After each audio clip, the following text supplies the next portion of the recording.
Yeah, get it on. Got to get on. A choice to get on mandate. Get it on. Thanks for tuning in. Thanks for sharing the show. Yes. Godfrey back in studio. Yes. How are you? I'm well. You good? Yeah. Awesome. Always good to see you, my friend. Man. Chris Maxpaz is going to be doing some news. Yep. We have a game to play at some point with you, which is it's a Name That TV Tune because you're so good last time. I hope I remember. We did a couple joints. Yeah, it was nice, and I hope I know some of these things.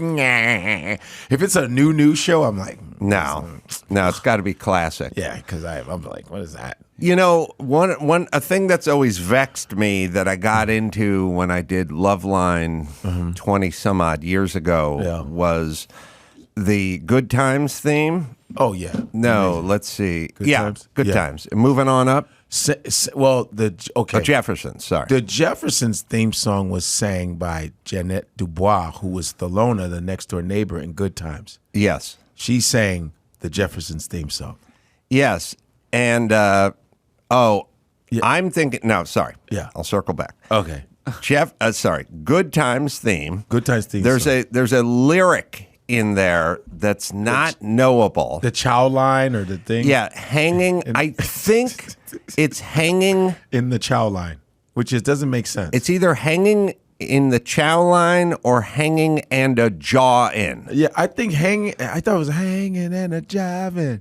Cause everybody used to just sing their own thing, and that when I found out chow line, it didn't make sense.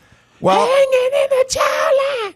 I guess that's in front of the mission waiting to be fed. Right, because it's the projects of Chicago. And the thing is, Good Times was filmed in California, but the exteriors are Chicago. I'm from Chicago, so I know that area. Cabrini Green area is the north side of Chicago. I grew up on the north side. I grew up around the Cubs in Wrigley Field. So, and my high school was not too far from there, so I'm a north sider, But Cabrini Green was a project on the north side. All that footage is the north side of Chicago, and it could be that because it's like the projects and it's a poverty-stricken area. I was thinking about the name Cabrini Green, right? Yes, which is now sort of infamous because it means you grew up in a shit box. Yes, but. And now we have to look into this. I think it was a nun, Cabrini. Yeah, what I'm saying is, when they name a stadium after you, your batting average is going to be pretty high. It's good. Right. Jack Murphy Stadium was Jack Murphy Stadium in San Diego. Yeah. It was that for 40 years. Wow. He was a sports writer, and people came there to celebrate, win, drink beers, and have a good time. Yeah. But if they're going to put your name on a housing project, while they think it's a tip of the cap to you, it could not be good for you. A big picture. You know what I mean? They do that a lot. They name like a lot of housing projects after famous people. The Frederick Douglass something homes. You're like, God. Well, I feel the same way. Every Martin Luther King Boulevard it's a shithole. Like my whole thing is I don't want my name on a strip of highway where people are urinating, defecating, and stabbing each other. Carolla Valley. Yeah, don't go there. Jesus. Yeah, you want to name something, and I think Cesar Chavez Boulevard is probably not doing much better. Yeah, what I'm saying is if you're going to name a street after me, let me pick the street. Yeah, but I think that's the urban development crew. They go like this.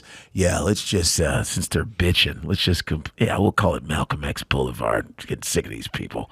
They almost do, because the city plans this. So they probably go, you know what? Just to make this sort of like a paradox, we're going to name that one of their greatest African-American heroes. Okay? We're going to call this Whitney Houston Boulevard, right? Where all the prostitutes hang out. You know what I mean? I find a good street somewhere in Encino or Studio City or Valley Village. Basically, find where white people live and name it after that. It may frustrate the white people. The blacks may not be getting what they want out of it, but it's going to be a better street. Well, if it was like Beyonce Avenue, white folks would be moving on there real quick. You know what I mean? It's named after St. Francis Cabrini, an Italian-American nun who served the poor. But I don't know where the green part comes in. William Green.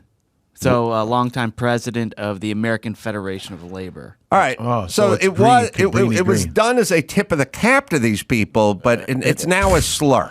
Yeah, because Cabrini, see, a lot of times the projects, if you learn about, there's a really great book called The Color of Law, written by this guy, I think is Richard Rothstein, and talks about how America, the redlining of African Americans, keeping African Americans from buying houses and stuff like that. Really, a lot of projects were like white. They were white housing projects, like it were normal middle class. But then when black people started moving in, they literally stopped funding the place and let it run down. That's like in a lot of cities. San Francisco is one of the first cities to actually do that kind of shit. How far away? Just to let you guys know did that. you grow up from that project? Cabrini, let's see, about that would be like 20 minutes, 20 hours, half. Did you ever go there for any reason? One girl lived there. It was hot as hell, and I went, but I had her meet me outside of there.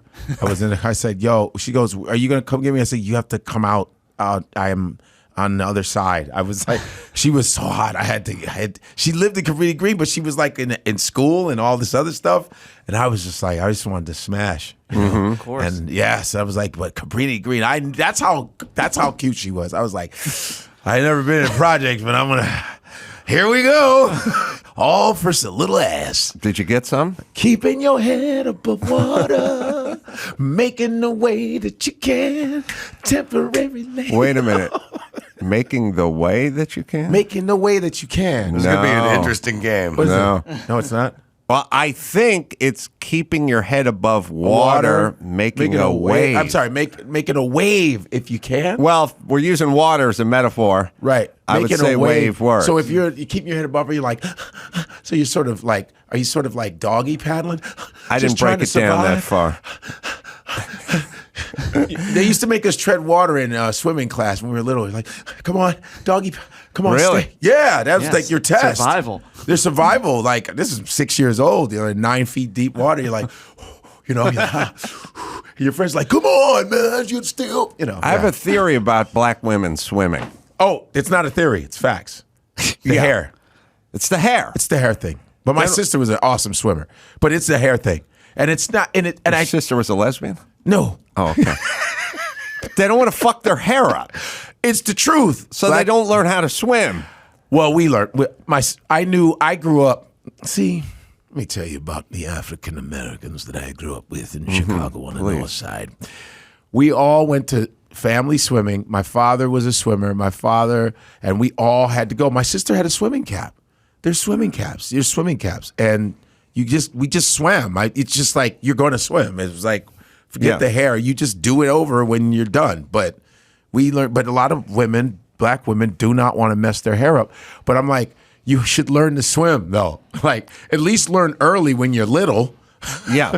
So when you're not really going to the hairdresser, you learn when you're little. My sister, we all learned when we were 5, 6. We were able to swim in 9 feet. We call them deep enders. You know, at the Boys Club of America, the recreational centers, you're a deep ender. There's like the 3 feet side, and then there's the 9 feet side. Right. You know, you could go. The test would go. You'd have those water bricks. You know those bricks. You go all the way underwater. We could all go down there, reach it, and grab it, and come up. You know, it was submersibles, man. Nigerian dad, right? Yes, Nigerian dad and mom. Yeah. Both from Nigeria. That's where that's coming. I feel thick that. accents. Best people in the world.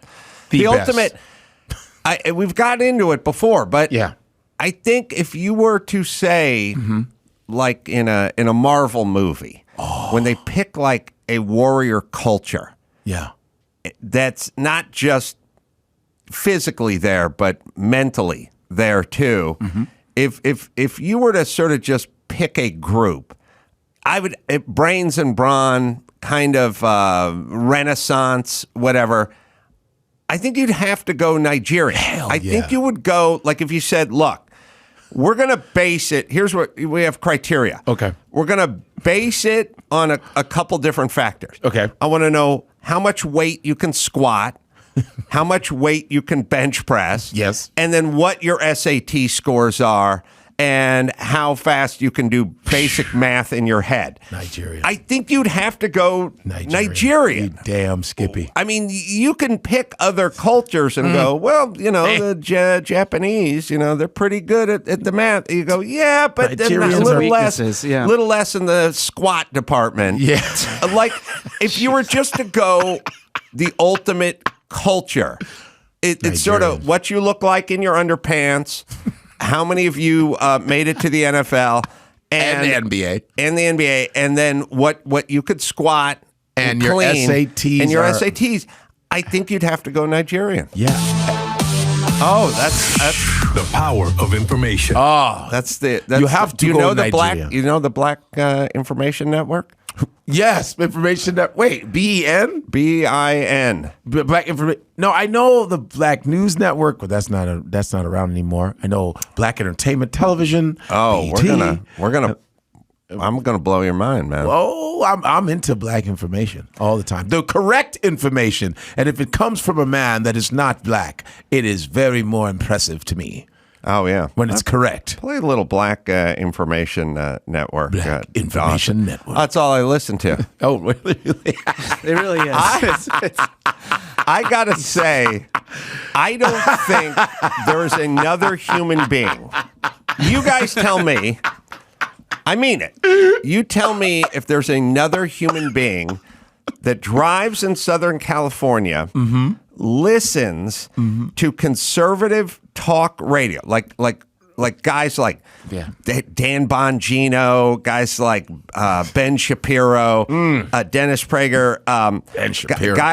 guys like that, Mark Levin, super conservative guys. Yes. And the second they go to commercial break, I tune it right on over to the Black Information Network and listen to that. Is there another human being that does that? That's such a good balance. Good for you.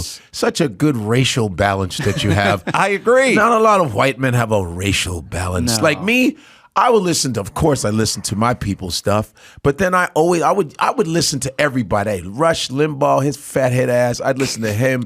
I listen to a Klan member. I just want to know what they got to talk about. I pretty much know what they're going to say, but maybe they might go, today we're going to pass out candy to black people. You never know. My thing is find out what everyone's talking about. Why do you not know? I mean, most of the people. Thank you. I mean, we just went through it with COVID. It's like nobody had any idea what other people were saying except for the talking heads on CNN, and they got fucked up because they didn't get any other information. You disagreeing with somebody is my argument for you to listen to them. Yes. Your argument is I disagree with them, so I'm not going to listen to them. No, you disagree with them. You need to find out what they're saying. The people who you agree with, you already agree with. You know what they're saying. You played sports, right? Yeah. You're a tall guy. You played sports. I remember in high school when, you look at the teams you got to play. You look at your schedule. And my coach, Karloff, I remember this. He'd be like, listen, man, we're going to be playing these people, blah, blah, blah. Guess what you had to do? You had to watch film on them. You had to see what they were doing. That is how you do shit in life. You have to listen to the other side, see what they're getting, get context. People don't have context anymore. They just take a little blurb and go, see? Right. I'm like, I listen to Ben Shapiro. I listen to all of them. I listen to every. You know another guy you should listen to is, speaking of African Americans, Roland Martin. Roland Martin is a beast. Roland Martin has his own network on YouTube. Please look up Roland Martin. He's a good friend of mine. He's on BIN. He better be. He's badass. Roland Martin, it's like you got to listen to Roland Martin. That guy is fantastic. I'm telling you. You would love Roland Martin. I know. There he is. He used to be on CNN and they kicked him off because he was killing all these people because he's such a great debater. He has facts, receipts. The guy is originally from Houston, but this dude is the real deal. And he just loves to debate. I'm pretty sure he's on BIN. You should have him on. I'd love to have him on. I will tell him. You'd have a good time with him. He always has receipts. Yes. So speaking of things, I think we can agree on. Yes. Which is, I had dinner with my son last night, who's 17 and very much into music. All right. And he likes the classic stuff. That's He likes The Who a lot. He likes Pink Floyd, which I never really got into, but I like Comfortably Numb a lot. But he likes everything, but it's just kind of classic stuff. And then he just sat down and he said, what's up with Lou Reed? And I go, he sucks. That's what's up with Lou Reed. And then he goes, yeah, he sucks. And I go, yes. And then he goes, why does everyone say he's so good? He just had that one song, right? And even that, yes, he had Walk on the Wild Side, but then he followed it up with a piece of shit like I Love You, Diane, or something like that. I mean, he sucked. Yeah. He sucked. So my son, but this is a global conversation. Yes. My son was like, why does everyone like Lou Reed? Right. And I said, people don't like Lou Reed. Assholes from the Rolling Stone magazine say he's one of the greatest. And then people are scared and they follow along and they like to get some points by going, oh, well, yeah, I like Lou Reed. It's not... It doesn't feel good to be in a group of like music experts and be the only one who says Lou Reed sucks. But Lou Reed sucks. I said it has to do. His look was good. He wore sunglasses. Yeah. They like Lou Reed. Nobody actually likes his music. No one sits around and listens to him. And he's like, he can't sing. And I go, I know he can't sing. He just listened to a Metallica album. He likes some Metallica, though he's not, he doesn't have them above the Who or anything crazy like that. But he said there's a Lou Reed Metallica album, and he's like, I couldn't listen to it because Lou Reed was singing. And I said, yeah, he's horrible. But I think we might have him. Even in that song where he goes, and the colored girls go, who, and he's a little off on that. Everything's off about it. He fooled the world. What's this? This must be Lou Reed and Metallica. He's singing with them. He's coming. He's coming. Now,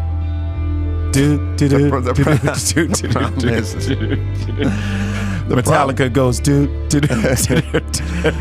The problem is like Sonny was like, Metallica's good, but the music Metallica's is badass. good, but the guy can't sing. And I'm like, no, but it'll bring us to a bigger question. I like Metallica t-shirts more than Metallica. I think we probably should have picked a song that didn't have like a 1 minute. I'm sorry, I had it. Was this live? Was this a live concert? It started live. So Lou Reed originally played with Metallica at the Rock and Roll Hall of Fame.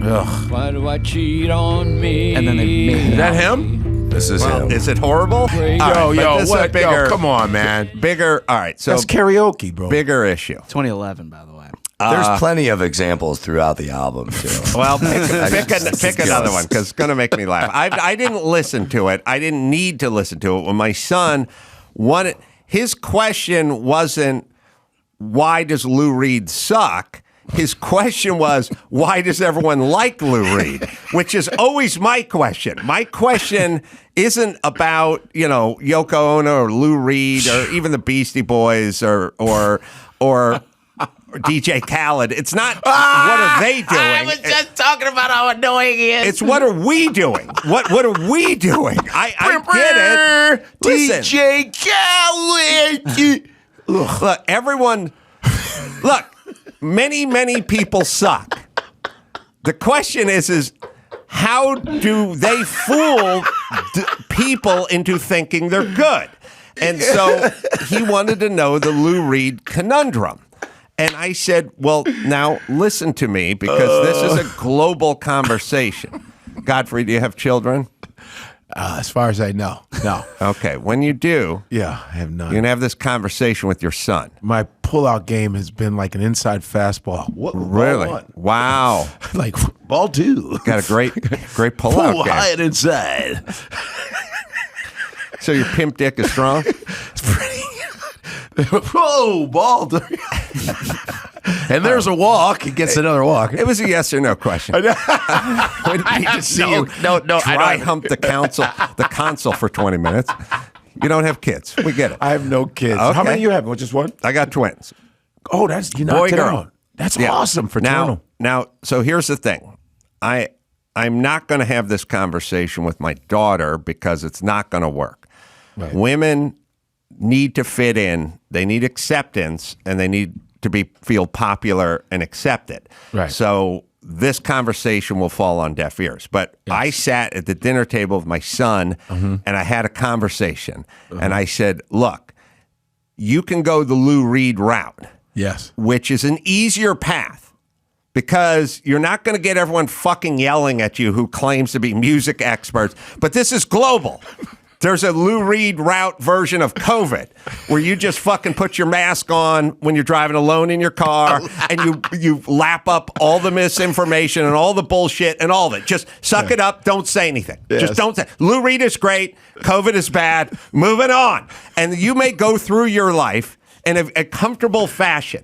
But if you would like to raise your hand and go, I don't get why I have to wear a mask alone on a horse trail, or Lou Reed sucks, then you're going to have a lot of people coming at you.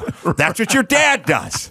But it's not a comfortable life because there's a lot of fucking idiots out there who for some reason are getting violent over the greatness that is Lou Reed. So if you want to shut up and zip it and suck it up and drink the fucking Kool-Aid, it's not going to be limited to COVID or Lou Reed. It will be everything. There is a global. It is global. You're going to have tons of these horrible ideas shoved up your ass, and you can sit there and take it. And he's like, this is the worst fucking Taco Tuesday ever. And I'm like, just listen to me. Or you can say something. That's right. But you ain't going to win any popularity contest, so you have to decide. It's the Lou Reed picture. It's that picture of him with those sunglasses. You know the one I'm talking about? Right. And if you put it on a T-shirt, you might go, damn, who's that? Yeah, it looks cool. They're like, do. Just have do all on the back of the T-shirt. You can hear it just by looking at the shirt. And Lou Reed says, this album, you know who it's for? Literate people. Oh, Lou's. Wow. Right. Lou's like that. Right, but here's the whole point. I get what Lou Reed's doing, and maybe I get what Lars is doing. What is everyone who claims to be a music expert and a music file and a reviewer of music? Why are they buying in? Now they're buying into the image, they're buying into the vibe, and then once one cool person says Lou Reed is great, then all the lemmings have to buy into it. But from the mouth of Babes, which is my son, who doesn't understand the politics At of 17 of too, he any gets of it. this stuff, he's asking in earnest, why do people like Lou Reed when I have ears and they're attached to my brain and I can hear Lou Reed? For a lot of people, this is their first experience with Lou Reed because maybe they're Metallica fans. This is how the album opens. What the hell was It's that? like Wesley Willis stuff. Right. I cut, but By the way, I guess Lars and Lou didn't get along during the recording. Lou actually challenged him to a street fight during the No, he recording, did not. too. Yeah. According to Lars, yeah. Are you serious? Yeah. I said, hey, babe, take a while. All right, so take this outside. Lou Reed sucks. Hey, babe. And if you would like to announce that out loud or announce the Beastie Boys suck like me, you're going to fight a battle Now, with dumb Lou people. Rawls is a bad boy. You'll never find doom, doom, doom, doom, another long as you live. Doom, doom, doom, doom, Someone who cares about you. Oh, yeah. like I do. Now, great line here. Now I ain't bragging on myself now, baby. But they ain't no ifs, ands, or maybe. You're gonna miss my loving. You're gonna miss my loving. You're gonna miss my loving. When it's cold outside, you're gonna miss my loving. My loving. Oh, my God. Yeah. Dun-dun-dun-dun-dun-dun. Oh! Lou Rawls. Oh, Lou man. Rawls. Lou Rawls would have the Budweiser Festival of Stars like And he every had year. the United Negro College Fund. He'd be like this, "Hi, I'm Lou Rawls. Rawls. And let me tell you something. All you people got to go to school because school is important. Let me tell you. Because you'll never find education like mine. dun, dun, dun, dun. And you know he beat the crap out of his wife. It's a black information.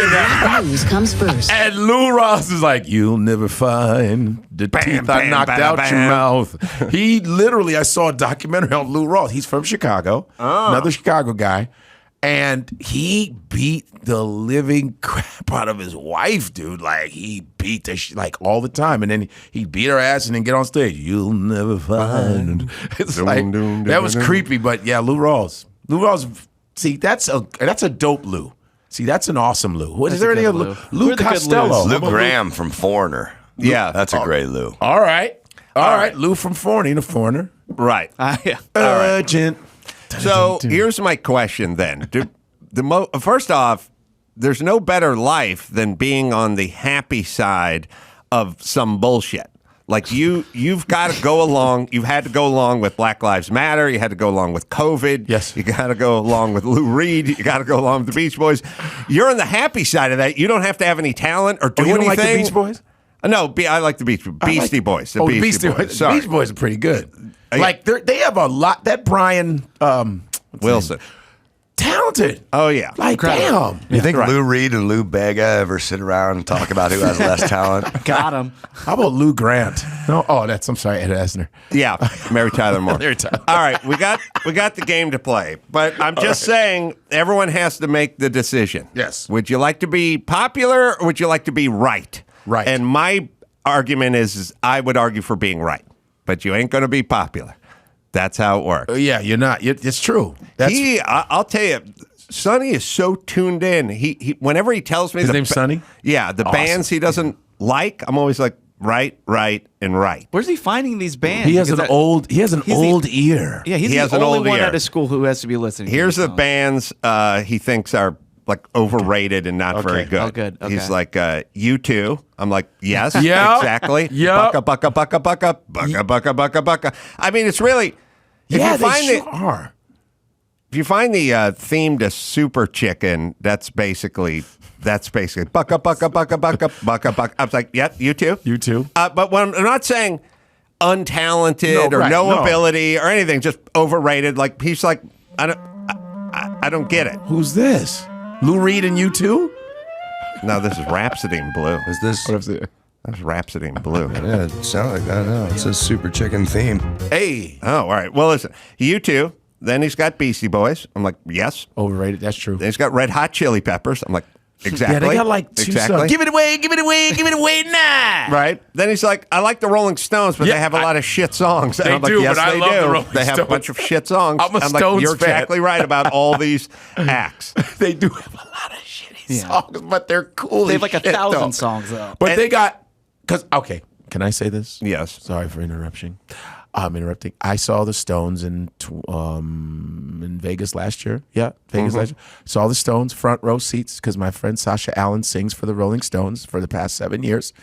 Sasha Allen. She's Wow. unbelievable. She, hangs out with us in New York, but she's an amazing singer, and she's been with them for 7. She does the when she comes out and does a solo with Mick Jagger when they do "Gimme Shelter." It's just a shot away. Yeah. It's that the Mary Clayton. Yeah. Yeah, she does that. I wow. saw the Stones. That one's iconic. Yeah. Wow. And I was excited. And, Wow. And Mick Jagger, I think there's something about them. They're just so cool to me.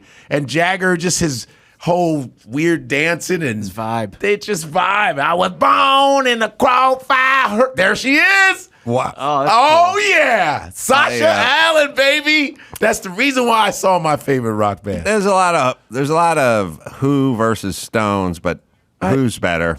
And Zeppelin, Sonny, that's too. what Sonny. He said got Zeppelin number one. He's got Who, Oh.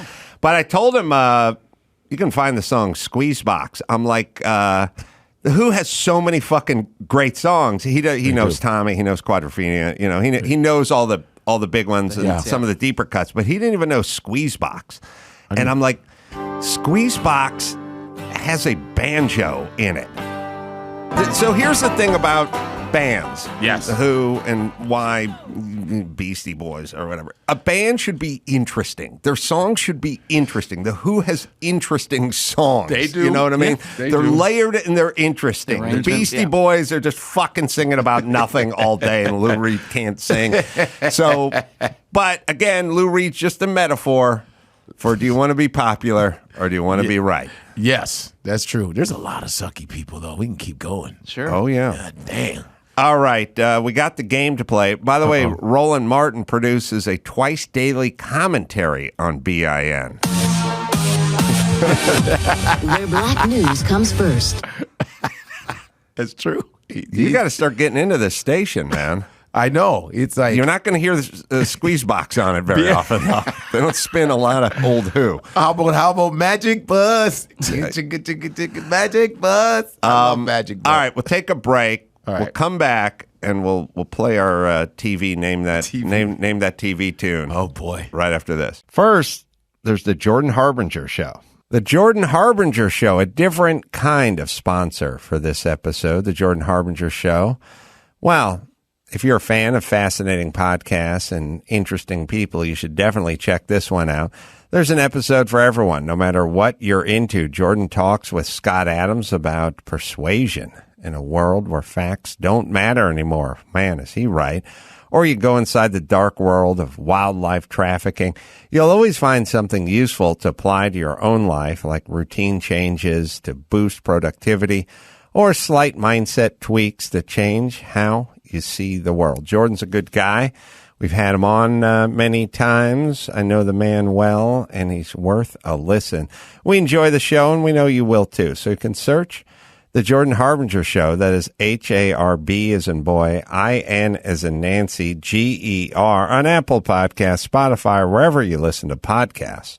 The professional parts people at O'Reilly Auto Parts are in the business of keeping your car on the road. They offer friendly, helpful service and the parts knowledge you need for your maintenance and repairs. The team at O'Reilly Auto Parts can test your battery for free in or out of the car. If it needs to be replaced, they'll help you find the right battery for your vehicle. If your check engine light is on, O'Reilly Auto Parts will scan it and retrieve your trouble codes for free. If needed, they'll even refer you to a repair shop. When you're a do-it-yourselfer and need a specialty tool to finish the job, stop by O'Reilly Auto Parts and ask about their loaner tool program.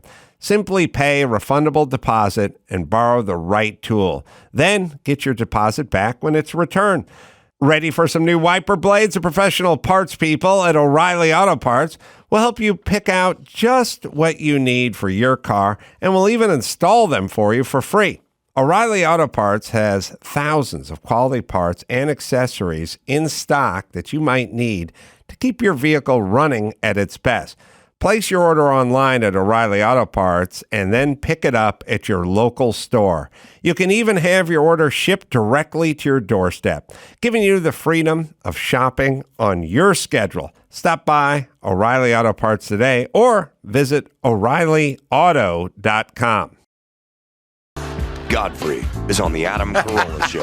He's got shows coming up tonight, as you hear this, through Sunday at the Ontario Improv, and then he's going to be at the Tacoma Comedy Club. That'll be July 6th through the 8th. And then for dates, GodfreyLive.com is where you go. Thank you. So last time you were in here, we had a good time singing a lot of theme songs. No pun intended. We had a good time. Good times. And you're very proficient. I'm not too bad. I got my limits. I mean, you're very diverse. Squeeze Box by The Who. I know. I mean, that's a deep cut. I met Roger Daltrey, by the way, in a hotel. It was Steve and Tyler was there. They both were there. We were just in the hotel. I was meeting my friend or something. And then I see him, and his hair is cut low. His hair wasn't long. And I go, oh, yo, there goes Roger Daltrey. I go, yo, Roger Daltrey. He goes, hey, what you doing? How you guys doing? I'm like, fuck, he's little guy. Yeah. I was like, yo, what the fuck? I was like, and I was the only one that recognized because my friends, I was like, that's the lead singer of the fucking Who. I'm like, yo. Because I grew up in Chicago, we had the Loop. Chicago Loop. We had Steve Dahl, who did the Disco Sucks. Yeah. That's yeah. Comiskey Disco Park in Night. Yeah. Chicago. So the Loop was a big deal because we listened to classic rock and disco. We listened to everything. I mean, my parents had the Everly Brothers albums. Come on. That's how I know Bye Bye Love, Jing Jing Jing, Bye Bye Happiness, Hello Loneliness. I'm gonna cry. Yeah, You're but right. that's like it's, and you know, I have like a famous uncle that sang from Nigeria, Sonny Okosun. Your son's name's Sonny. My uncle Sonny was very famous in Nigeria in the 70s and 80s, and so I had, you know, relatives that sang that were famous in Nigeria. So music, international music, we liked all kinds of music. We had country music. We had, you know, soul, rock. Yeah, in my house. That's how, you know what I mean? Why wouldn't you like other stuff? I don't know why, but You know, I don't like one specific kind of music, and it all is rooted from the same music. It's African American creation. So it's just the offspring of the source. So yeah, that's right. That's why a lot of classic rock rings with you, because it's just blues, right. sang by long-haired white dudes. Well, it's all what all influenced the Zeppelin and the Beatles. And They all used to cover blues the Who. tunes. Well, the That- Beatles, they credit Leadbelly, that Right. the folk singer, and you got Red Hot Chili Peppers, Parliament P-Funk.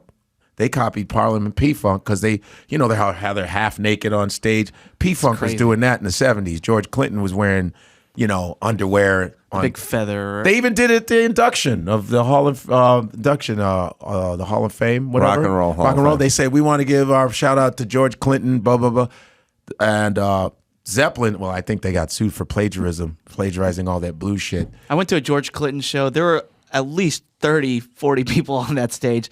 Half of them not doing anything, just standing. There's like just guys just standing there in backpacks. We want the funk. Just dancing. Let out the funk. And Yeah. if you don't think George Clinton is the godfather of funk, you should smell him. Oh, you got to smell him. I've interviewed him in a very small room, a windowless small room, and he is the godfather of funk. The most aptly named. Yeah, musician ever. It is Funky Town. Funky. Funky Town, man. That's where I went. He took me to Funky Town. Funky Town. Won't you take me? Get to, you know all that. Funky Town. Everybody is supposed to be diverse in music. Why would you? I never get it. Like people say, do you know who Itzhak Perlman is? Of course, one of the greatest violinists ever. My father was a classical music guy. Stacks of Mozart and Tchaikovsky and but I'm never in the mood for one kind of music. I don't want to hear hip hop all the time. I want to listen to some Indian music. I'll listen to some Ravi Shankar, Bang. I'll listen to Nusrat Fateh Ali Khan from Pakistan, who does the Qawwali. Yeah, you know what I'm talking Whoa, about? I may blow your mind. Let's go. Speaking of The Who, Yes. and speaking of sitar, Sitar. there's a dude named Lord Sitar, and he covered I Can See for Miles Was it by sick? The Who. It could be the greatest instrumental song ever. Certainly, better. certainly featuring the sitar. The sitar. It is- It's really melodic. when you find, all right, turn it up. Be like a jumping jack.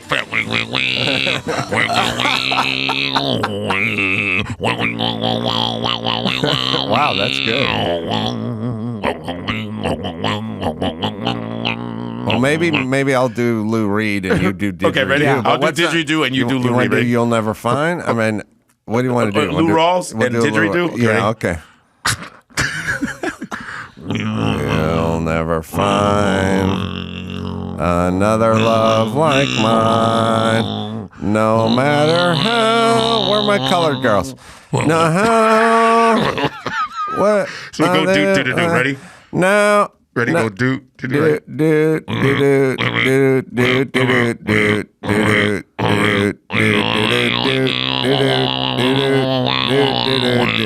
And the colored girls, and what they do? Who's giving head? All right. Ugh. She's so fucking bad. Ugh. I don't know who we had. We had David Wild in here once where I just went, you find me the good Lou Reed song then. Defend him. Defend your fucking idol. You find the good Lou Reed song and I will listen to it. But they can't find a good song and then they explain to you how good they are, which always fucking cracks me up. He had a hit. Yeah. There's later. one. Where's what? He had you got to find "I Love You, Diane" or whatever. That was his later hit. That was it. It was it's horrible. It's horrible music. Well, now you got Lord Sitar. Lord. Is the guy still around? That guy, Lord Sitar? That looked like an old '60s. I don't know if Lord Sitar's still alive. Is Lord around still? All right. Anyway, Lord Sitar. Lou Reed will be missed. That's all I'm saying. Ravi Shankar. All right. Do we have? Have you ever heard of Nusrat Fateh Ali Ready Khan? for the game? What? Oh, sorry. When All I right. talked about Pakistan, Nusrat Fateh Ali Khan. Nusrat Fateh Ali Khan. Nusrat Fateh Ali Khan. What's Nusrat? Nusrat Fateh Ali Khan is a famous Pakistani singer. They died in like 97. Heavy set, sits on the ground. They play Oh, the that drum. guy. And he's like, that whole, it's called, it's called Qawwali. It's like a Muslim thing. It's amazing. Lord Sitar died Oh, man. in 2012 at age 71. Oh, wow. Okay. There he is. Nusrat Fateh Ali Khan.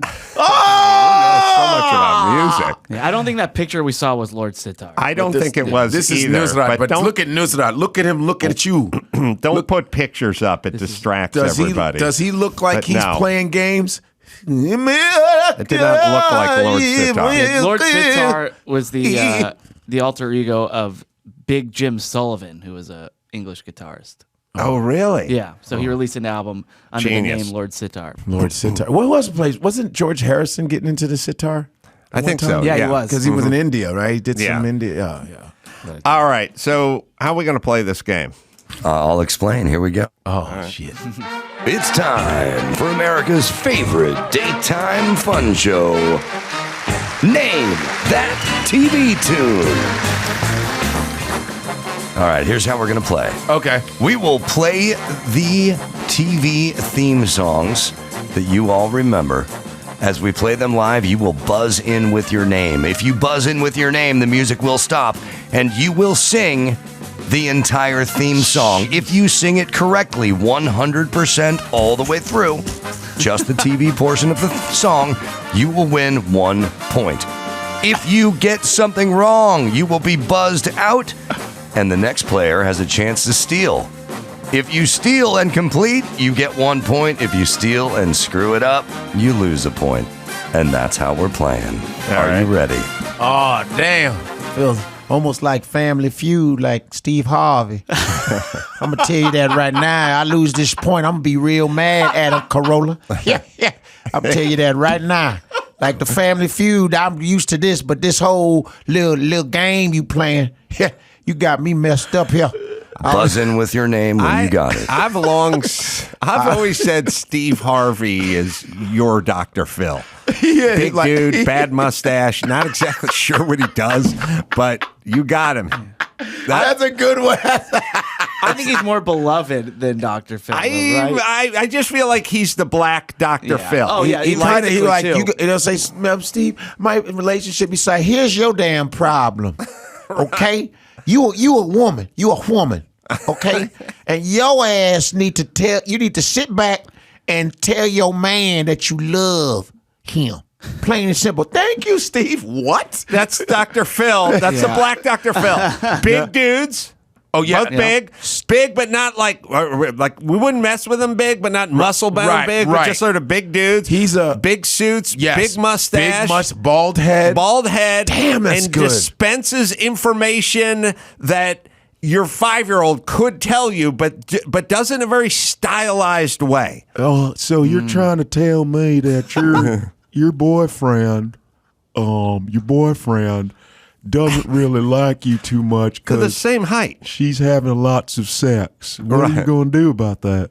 Yeah. Okay, what you need to do, I'm going to get therapy for you, and that's what we're going to do. We'll be back right after these messages. What? Yeah, he's a big dude. I know Steve, And I did a little pilot with his son, Dr. Phil's son. He's a big dude. Yeah. But I think you could take him now. Yeah. You can take He's your Dr. Phil. Yeah, Enjoy him. That Dr. Phil, Dr. Steve. All right. First song. Buzz in with your name when you know it. All right, here we go. Godfrey. WKRP in Cincinnati. Sing it. I don't know it. That's the rules of the game. Damn. Now, Wondered. Damn. All right, Adam. Yeah. I don't know those. Now, I don't know listen, that one. the game's going to be modified a little bit because there's going to be certain words that are off. It's literally impossible to do it verbatim. It's going to have to be the spirit. Baby, if you ever wondered whatever became of me. I'm living on the air in Cincinnati. Oh, shit. Cincinnati, WKRP. Got tired of packing and unpacking. You got it. He gets half a point. At least he did most of it. I don't know what happened after he got tired of packing and unpacking. WKRP. I sang that good. I'm on WKRP in Cincinnati. I know one thing. All right, we're gonna go ahead and give a point. Here's that last person. Town to town, up and down the dial. Damn, I did not know that. Maybe you and me were never meant to be. Just maybe think of me once in a while. Yeah, good for you. I'm on WKRP in Cincinnati. Oh, and by the way, you know who played Venus Flytrap? Yes. He just texted me yesterday. Really? Tim Reed. Come on, let's go. Tim Reed? Yes. Tim Reed came to my show at Virginia Beach Funny Bone with his wife, who played the second Aunt Viv on The Fresh Prince. Wow, you're such a name dropper. I know. Man. I had to. Yeah. I name drop you all the time. I go, I'm Venus- going to Adam Carolla. Venus Flytrap. Yes, All I right. name drop. You all ready for day. the next one? Yeah. Good times. Godfrey. Go ahead. Good time, anytime you need a payment. Good times, anytime you feel free. Good times, and your time you're out from under. Anytime you feel free Anytime is you feel- incorrect. Oh, shoot, what is it? Adam, do you want to steal? Is it anytime you need a payment? All right. No. I don't think no, that's a good what you time, said. anytime you need a favor. Good times. Anytime you need feel- a friend. Good times. Every Anytime you're up from under, not getting hassled, not getting hustled, keeping your head above water, making a way when you can, a temporary layoff. Good times, easy credit rip-offs. Good times, scratching and surviving. Good times, and a little jiving or hanging in the chow line. I got both of them. Hanging in the chow line. Good times, ain't we lucky we got 'em. Doom, doom, doom, doom, doom, doom. Good times,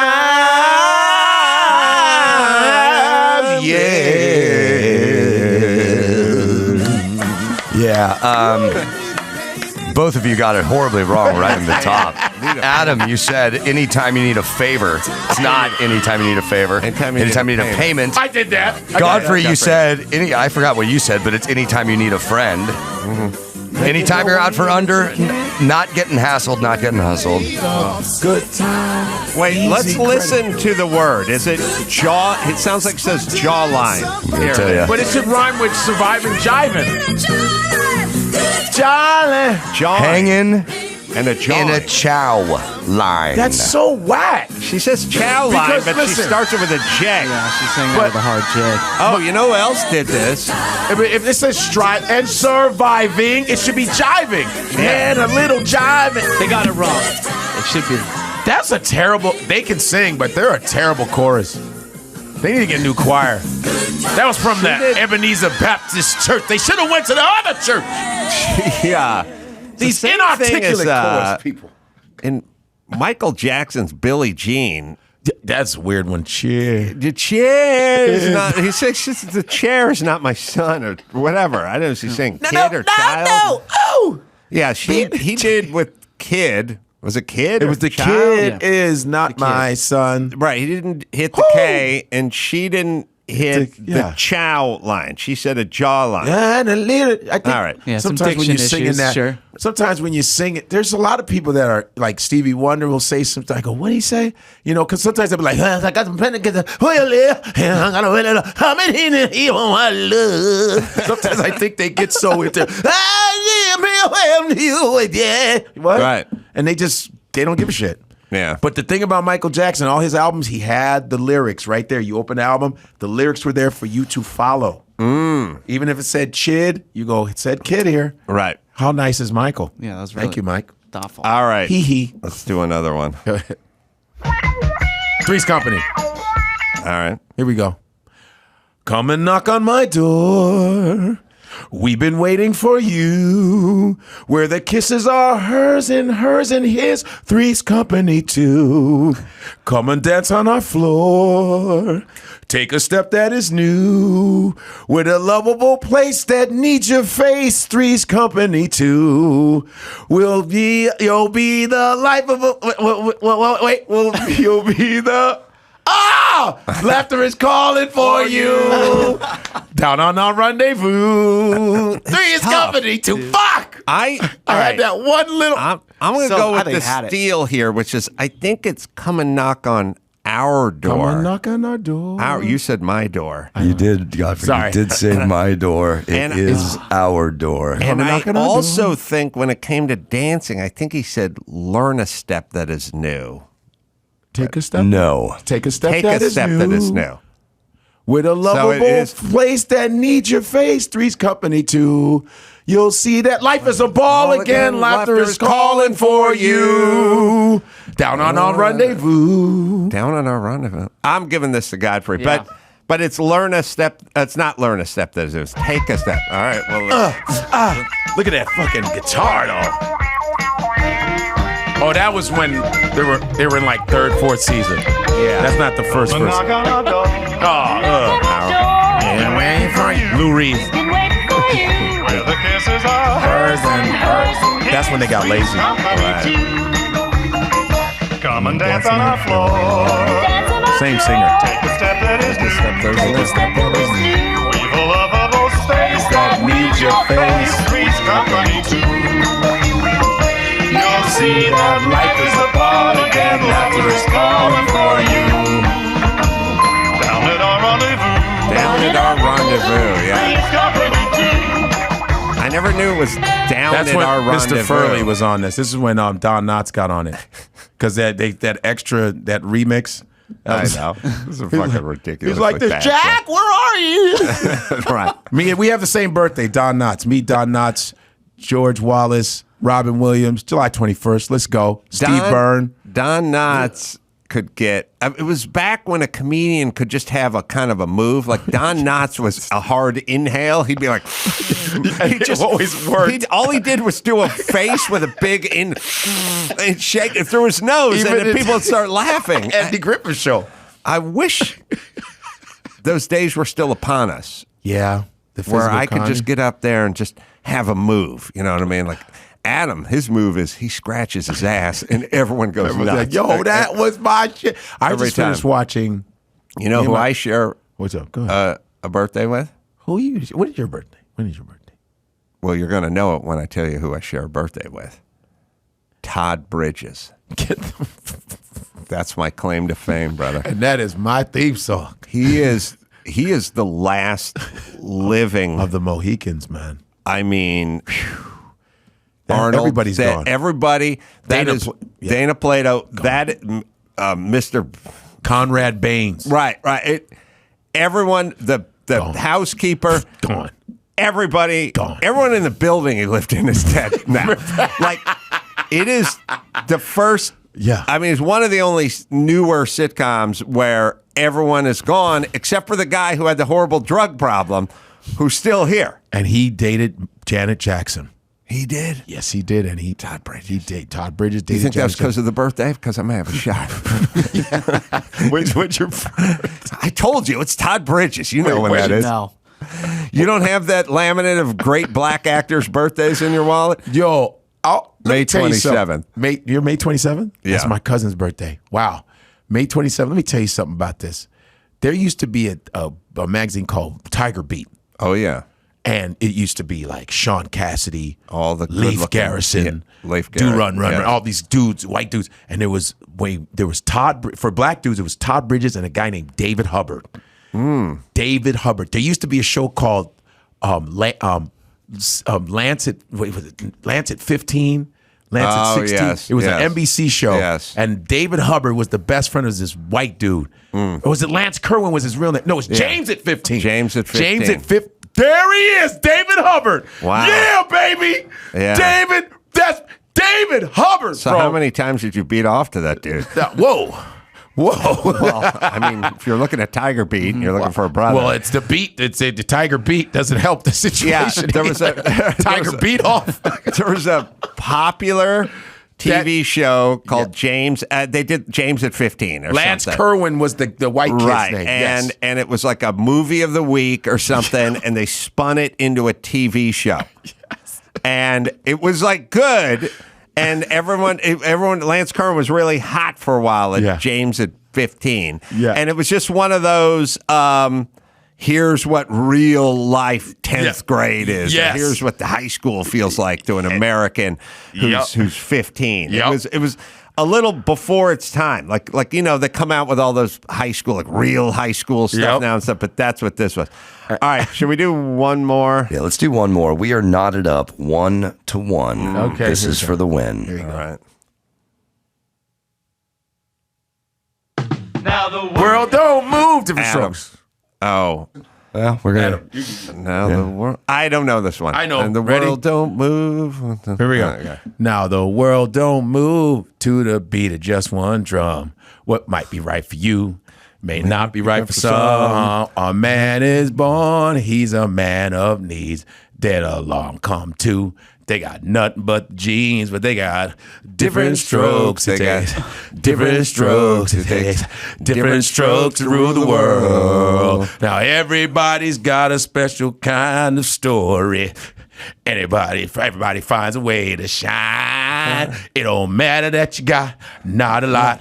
So what? They'll have theirs, you have yours, and I'll have mine. And together we'll be fine. It takes different strokes to rule the world. Yes, it does. It takes different strokes to rule the world. Wow. Give it to Godfrey, everybody. To the beat of just one drum. Don't right be right. You know who's singing that, right? Alan Thicke. Is that Alan That's Thicke? Alan Thicke, Robin Thicke's daddy. Hear his voice? He wrote those. He wrote it and he sang. You can hear his voice. Right. He's a man of needs. Then along come two. They got nothing but jeans. They got. Oh, that's a remix. Yeah. Different strokes. Different strokes. Different strokes. Gary Coleman was from Chicago too. Another cast member who will be missed. Died in 2012 or something. I looked it up last night. Webster's still alive. Webster's still alive? Small black dude actors. Webster's still around. Do you know Rodney Allen Rippey? Rippey, remember, he's still alive. Rodney Allen. Ooh, old school. That's a deep black kid cut. Whoa! Whoa. Rodney Allen was before all of them, and he's still around. That's a Black Entertainment Creation Network. You're doing Black History Month. You don't even realize it. Of cred in the During community. Pride Month. Right. Good for you, brother. Good for me. See, I know this is Rodney what I'm- Allen Rippey. You're an ally. I mean, let me tell you why you're an ally, my Part of the friend. problem. Because I know Rodney Allen goddamn Rippey. I can't be racist. Rodney Allen Rippey, that will shut down old school black people. I say, how the hell you know Rodney Allen Rippey? Well, Rodney Allen Rippey was the cutest 3-year-old, 5-year-old on the Commercials. planet. Commercials. Yeah, I think we can argue that black kids make cuter kids. They do. They're Listen, just cuter. I don't know if it's the hair. But I don't know You know what who it the is. cutest one I think is? It's when Sesame Street debuted, and it was the black kid counting with the puppet. Mm-hmm. That's that was good. Sesame That Street was good. 1969. They needed what Jack in the Box was diabolical. Because what Jack in the Box He's gonna look it did up. is they came out with the Jumbo Jack. Yes. Now, if you'd like to come out with a hamburger, You don't want Shaq endorsing it because he's 7'2" and his hand's as big as a catcher's mitt. Right. So when he holds the burger that you're calling jumbo, it's going to look like a slider. Yeah. What they did is they go, let's get the smallest black person alive. Right. With the smallest hands alive. It's true. And the big hair. Yeah. And we'll have him hold our jumbo jack, and it'll look bigger than he is because he's miniature. Smart. Fucking smart. Put a fat guy on a moped. That's basically what they did. That's what the Guinness Book of World Records did. They go, let's get these fat twins and we'll put them on mini bikes and they'll look even fatter. They did that with Rodney Allen Rippey. They got sure the did. smallest man with the smallest hands. Yes. And they just said, just riff. Just hold this. Watch. It's the great. Rodney, watch Tell me this. it's not the cutest kid on the Allen planet. Rippey, watch And we'll this. just put him in a studio and have him talk about this burger, which is the size of his head. It looked huge. I remember seeing that going, I got to get my hands on one of these things. It's the biggest burger ever They made. have everything on YouTube. Hi. Haven't I seen you on TV before? Yeah. What's your name? Rodney. Rodney what? Rodney Allen Rippey. What's that in front of you? The Jumbo Jack. A jumbo jack. From Jack in the Box. Did you ever get a bite out of it? Fantastic. And too big to eat. You think you'll be able to get a bite now? It's too big. Give it a try, Rodney. A jumbo jack's Tell not us even how a you big like it. burger. Oh, okay. Amazing. All right, And it's Jumbo sold. Jack, they were smarter than shit. That was our burger will look smart. massive in the hands It's of this amazing. kid. That was an amazing afro. Those buns were like Jesus the size Christ. of like pancakes. Yes. But you see that? But in real life, it's just it's a quarter pounder size. He's Big still Mac around. size. Now, Shaq, I would have been like, this is the new Jack in the Box. This is the new, I know Rodney Allen Rippey used to sell, but now I own Jack in the Box. What's your name? My name is Shaq Allen Rippey. Shaq Allen Rippey? Shaq Allen Rippey. And this is the full size. But then maybe have a Shaq burger. This is the new Jack in the Box Shaq burger. As big as my hand. Yeah. So I want him. All right, we're giving the win to Godfrey. We'll take a quick shot. break. We'll come back. We'll do the news right All right. after this. Let me tell you about Turo. Innovative. It's the world's largest car-sharing marketplace with Turo. You can book any car you want, wherever you want, from a community of local hosts. Browse a huge selection of vehicles for just about any occasion or budget. Book an SUV or a minivan for a family road trip, a pickup truck for some errands, or even test drive an EV. Every trip is backed by liability insurance. Terms, conditions, and exclusions apply. Find your drive. Forget your boring rental cars at Turo, Turo.com. You do, when you have a parent that's super old, you do sit around and you get philosophical. You're like, man, this dude outlived Lord Sitar and Dana Plato. Like, he's outlived many of the greats, my dad. Bridges? Or your dad? No, Bridges still. I'm talking about my dad. Oh, your Bridges dad. is still around. Yeah, Bridges. Your dad. How old's your dad? I think he's turning 93. Awesome. I know. Damn. I know. That's no joke right there. Like, now you got to go, let's get to 100, baby. Let's go. I know. My dad is 100, boy. Yeah. You know what I'm saying? I wish Lord Sitar made it to 93. There's so much more that guy could have done. Maybe a lot of times it's a cancer thing. It could be this drug. It's usually something that interrupts that. But your dad might hit a buck, baby. Yeah. Did David Attenborough hit a buck yet? I don't know. I think he's 100. I want From to Jurassic Park? No, that's Richard Attenborough. That's his brother. Oh. Richard's dead. Richard's dead. 97. He's not. He was 97 a couple years ago. Because he's not going to die until all the animals are extinct. He's not going anywhere. All right. We got some news, Max Spada. Yeah, so Airbnb is trending on Twitter right now for a few reasons. First off, Adam, you got a new neighbor in Malibu, and that's Barbie, because a Barbie house just popped up in Western really? Malibu at El Pescador State Beach. Obviously, in promotion for the upcoming movie That's in where July. that's where you live, Malibu. Of course you do. Sometimes. Yes. Of course you do. Yes. What a cool answer to that. Sometimes. As he's flipping pages. Yeah. Sometimes, baby. Sometimes. So this house, it's big. It's all pink. We'll put up some pictures of it. So This and supposedly, so it's an Airbnb listing right now. That's kind of dope. Oh, it is. Yeah, and it's supposed it's taken over by Ken. So the listing's written by Ken. And it's all in first person. It's outfitted. It's fitted out with a cowboy gear. There's an outdoor disco dance floor, infinity pool. It's kind of cool. A wardrobe full of clothes. Took just a nice Malibu home and just wrapped it. That's what I think, right? But they did this a few years ago, like in 2019, a lot less aggressively. It wasn't as pink, but they've already done this. But now they're doing it. They're going hard this time with the all pink everything. So the stays are free of charge. You just have to sign up and hopefully get picked. You could.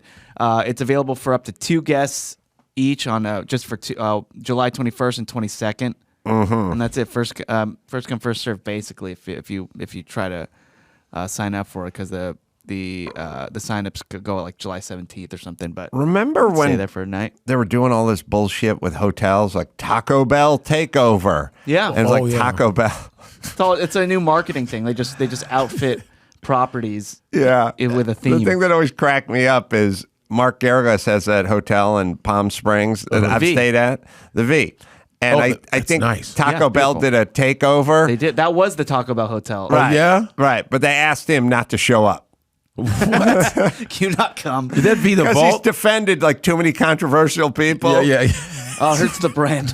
You didn't want the brand hurt. By the way, Taco Bell, your brand is poor and or drunken people eating when other places aren't open. Don't worry about Mark Garagos. Taco Bell, I don't know what they make the meat out of, but it's pretty damn good sometimes. It is good. Yeah, it's fun. I don't look at it. I just eat it. You know, they made lab grown chicken meat. Yeah, it's disgusting. Listen, let me tell you what to get at Taco Bell. What? Never gotten into this. People worry about the meat and the chicken and all that. Yeah, don't do it. Right. Get a bean burrito. Okay. Tell them to put extra cheese in it, and tell them to put onion and tomato in it. And it's fucking good. Really? Yes. And then you don't worry about what beef or what chicken or whatever you're missing out on. That little hot sauce they got too. Yeah, that's good too. It just covers all that poisonous shit. It's beautiful. Yeah. Yeah. So anyway, this Airbnb is gonna be available soon. But then also Airbnb is trending because there's a real estate expert, Nick Gurley, who's like a big YouTube real estate guy, and he says that there is an unfolding revenue crisis for Airbnb that could trigger a housing market crash on par with the 2008 crisis. Really? Yeah, just because there are just so many people now who have Airbnbs that they're just gonna sell. There are more Airbnbs available than houses available. So when they all sell, it's going to create supply a and demand. Crisis. Yeah, supply and demand.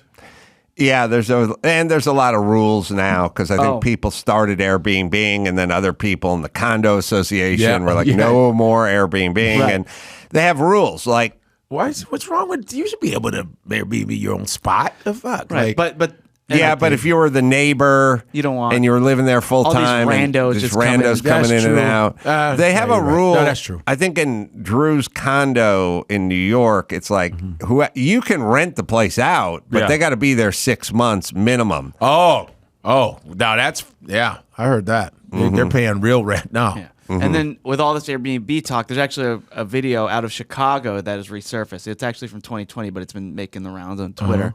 And so it's an elderly Asian guy who found his tenants partying and smoking. And so he's like, here, just take your money back and get out of here. And this let's see. You can play at the volume. Always a volume. Oh, they smacked him. Yeah, you start from the top because. But they smacked him. Yeah, you can hear. You can just hear him yelling at him. Why they smack? Hold on 1 second. Damn! Oh! Here's your money. Yeah. Damn! Whoa! Why you smack him? Yeah, so he's just standing. Why there. they keep showing that part? Yeah, it should. There's more to it. Oh, but that's ignorant. And why they have to be? Yeah, there's a ton of people at this place. And it's not even supposed to do that. Oh man! Now they're mocking him. This is Chicago. Oh, you guys are in trouble, and they have to be black people. Damn it! Sorry, Godfrey. Sorry. I love that spot. Yeah. I didn't know if they were going to be So- black or not, but I heard Damn, smoke. I was when I praying heard to God. smoking. When I saw the smack, I go, Shit. Yeah. Yeah. damn. It ruins it So for Airbnb, me. not a good look for them. Hey, right you're now. Nigerian. Okay, yeah, you're Look right. at It's it like, that way. I'm not the same as them. Yes, that's Please, right. I want your Airbnb. Mr. I'm Godfrey, not you the can stay in my home as long as you like. I thank you very much. And yes, I'm not the same. I see you have a collection of classical music you've brought with you. Yes, Mozart, Tchaikovsky, you know, Haydn, all the different Beethoven. Yes. Yeah, see, you're the kind of Nigerian I can get behind. Yes. You know what I mean? The Who, Lou Reed, Lou Reed, Get I out. see you have Lord Sitar Lord here. Sitar. Here, yes, you stay as long as you like. That's right. And I even have Yo-Yo Ma, if you guys are into Chinese musicians. Yo-Yo Ma. very diverse, Mr. Godfrey. Thank you very much. Yes. Appreciate it. All All right. right, so there's a new show on ABC called Claim to Fame. It's actually running its second season right now. here Where we go. Yeah, so it's a reality show where all these people are in a house and they're all related to a celebrity somehow, and everyone just tries to guess who the celebrity is, and if they guess who the celebrity is, you're out. You get kicked out. So the first episode of season 2 just aired. Who's all guessing? The people in the house? Yeah. Okay. So it just aired, and they correctly guessed the first person, which was Tom Hanks's niece. And the way they did it was they had a clue wall, kind of like similar to when you were on The Masked Singer, how they had little clues. Her clue wall had a bench.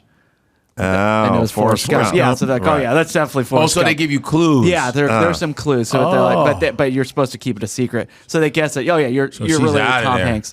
So here's the reveal, and she didn't have the best reaction once they guessed. She started crying, and then she walks back in the house. She just shrieks. Those are so freaking obvious. Oh, yeah, you are related to a celebrity. That's a Well, freaking brat. poster of freaking Forrest Gump. Are you kidding me? So they're all related. Why a bench? Why a bench? There's literally no reference to benches on any other movie. Even Gabriel found that out. He's not even like smart. For real? That's cold. Damn. I didn't even get to do any challenges. Yeah, so Wow. So a lot of people are like, well, Tom Hanks, really? Well, Your niece life bro. is like a box of chocolates. You never know what you're going to get.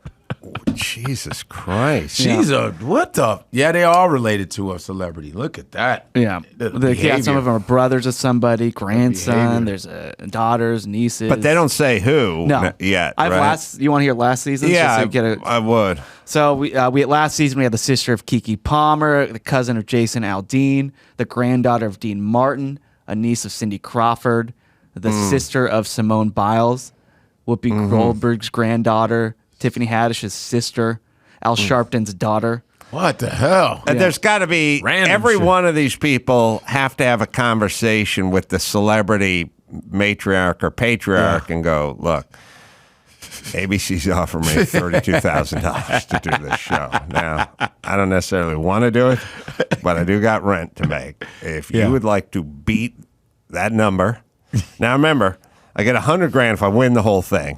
Right. But there are 12 other people. I get $10,000 just for signing the contract. Yep. If I make, let's call the midway point $46,000. Now, if you'd like to walk over to your desk and get your checkbook out, we can avoid this. Yep. Or I can go on it. At some point, your name's coming up. Yeah. And I'll have a fucking meltdown. I may even say you molested me. And that's why I'm here. Yeah. Okay? So I don't want you to look at this as extortion or shakedown. I want you to look at it as a choice. Right. An important choice. Now, I heard you got $7 million for just doing the voice of the cowboy in Toy Story 5. So obviously you got some cheddar floating around here somewhere. Yeah. And I don't want to go and live with a bunch of C-list, has-been, whoever's. Right. I don't want to do it either. But I do have rent. That's new style of extortion. Yeah. I would imagine there was conversations. Yeah, oh yeah. Because here's the way the conversation goes. I'm going to go do the show. Then the celebrity would have to go, why do you do this show? What are you doing there? They go, I need money. Yeah. I need money. And then the next part is oh, all right, well, how much Can I much money do give we you need? to not shame yourself and shame the family? Right. Or maybe they don't know. And then Tom Hanks also has Chet, too, who likes to speak in a Caribbean dialect. Rude boy. I just can't stand. Then there's Colin Hanks, who I did a film with. It was like an indie film with Tony Shalhoub and a nice guy, good guy. Sounds like his dad too. He's been on the show. This is why I get in this conversation all the time where people go like, well, the reason this person's this way is because her mom was controlling. And I'm like, listen, everybody I know's got a brother that's a good guy and a brother that's a piece of shit. You know what I mean? Look no further than the president of the United States of America. Had 2 sons. Yeah. One of them decorated military veteran, married to the same woman for a decade. Yeah. The other was waiting to fuck the grieving wife after the guy was claimed by cancer. Wow. And just shooting M&Ms off his cock at hookers and I fucking so what is it? Yeah. So that people go, well, yeah, but because the mother didn't hug enough. It's like, yeah, what? But then what's the other son doing? Yeah. How do you get this range? I don't know a person. I don't know a successful person that doesn't have a brother or sister where they just go, ugh. Right. You know, they would have that scene where, like, in Papa Was a Rolling Stone, where you go up to Mama and you go, Mama, what was the brother like, or what was the daddy like? And she just hung her head. And said, like, you find me a successful Papa person. was a rolling stone. Wherever he lay, his hat was his home. And when he died, all he left us was alone. That's one of the best lines. Lyrics. One of the best fucking lyrics in music. Because when he died, did he leave us anything? All he left us was alone. That's kind of the coldest. That song's a great lyrical, and it's visually like it's amazing. Wherever he left this hat was his home. Oh man! Basically, you see him putting his hat down, smashing. Like, yeah, I'm here, baby. Yeah, put my hat down. Put the hat down on the dresser. Almost every successful person I know, you ask them about their brother or sister, complete opposite of them, and usually a shit show. So how do we explain the nature and the nurture stuff? And the answer is just, we don't. Everyone's all over the place. It's just what it is. It just happens. And it can be a rebellion, too, sometimes. He's like, oh, fuck yeah, I'm going to do what I do. I don't care if you're a star. Because I did somewhere in the Ozarks where Brad Pitt is from. There's a Blue Room Comedy Club. Yeah, Springfield, yeah. Yeah. And I'd never heard of it, and they invited me, and I said, okay, I'll go. And it was kind of cool, you know? And they were like, yeah, Brad Pitt's brother comes through. Oh, really? I think he's like, I don't know, he's Jimmy Pitt. I don't know, it's just some regular dude. He's like, you know. It's whether they have the same house or something. Yeah, it's just like a regular, he's just like, eh. Let me test my theory. Chris, you have a brother who's a winner? Yeah. See? I told you. Say it never fails. I've told and you, here it's you 100%.